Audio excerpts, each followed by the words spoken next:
Quem foi a mãe de Davi e por que a sua história é tão importante para entendermos a vida daquele que foi o futuro rei de Israel? Muitos já ouviram a afirmação de que Davi teria sido concebido em pecado, como se ele tivesse sido fruto de um adultério. Eu ouvi isso muitas vezes. Mas será que isso é verdade? Quando a gente investiga a tradição judaica, ela nos dá algumas respostas claras. Davi não nasceu em pecado.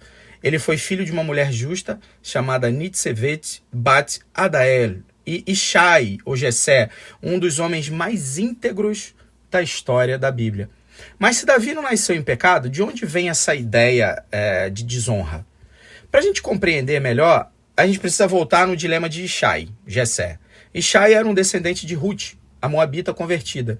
E a Torá diz em Deuteronômio 23:4 que nenhum amonita e nenhum moabita entrará na congregação do Senhor. Ora, se essa proibição valia para todos os descendentes de Moabe, então, em tese, Ishai carregaria uma linhagem de filhos que estava manchado.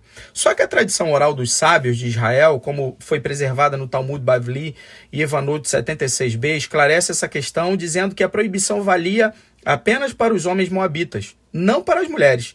Isso significa que Ruth, sendo mulher, pôde se unir legitimamente a Boaz e a sua descendência foi pura e foi aceita. Mesmo assim, Ishai, em sua humildade extrema, pensou e passou a questionar a si mesmo. E se eu não tiver direito de estar unido à congregação? E se a minha descendência não for plenamente legítima? Esse temor fez com que ele se afastasse durante muitos anos da sua esposa, Nitzevet. Agora surge a grande pergunta: como Davi nasceu? Aqui entra a força de sua mãe. Nitzevet, lembrando da coragem de Tamar diante de Judá em Gênesis 38, disfarçou-se e voltou a se deitar com Ishai sem que ele soubesse. E o resultado dessa união foi Davi. Portanto, Davi não foi fruto de adultério. Ele foi filho legítimo de seu pai e de sua legítima mãe. O problema não era o pecado, mas o preconceito que havia. O que havia não era uma mácula moral, mas uma suspeita baseada na parte cultural. E quais foram as consequências disso? Davi cresceu rejeitado. No Midrash Yakut, sobre Terrelim 118, é relatado que seus irmãos viam como ele era um bastardo e mantinha ele afastado. E isso explica que quando Samuel vai ungir os filhos de Jessé, todos são chamados à mesa, menos Davi, porque ele estava sozinho cuidando das ovelhas em 1 Samuel 16:11. Até mesmo suas próprias palavras, no Salmo 69:9, ele reflete esse sentimento.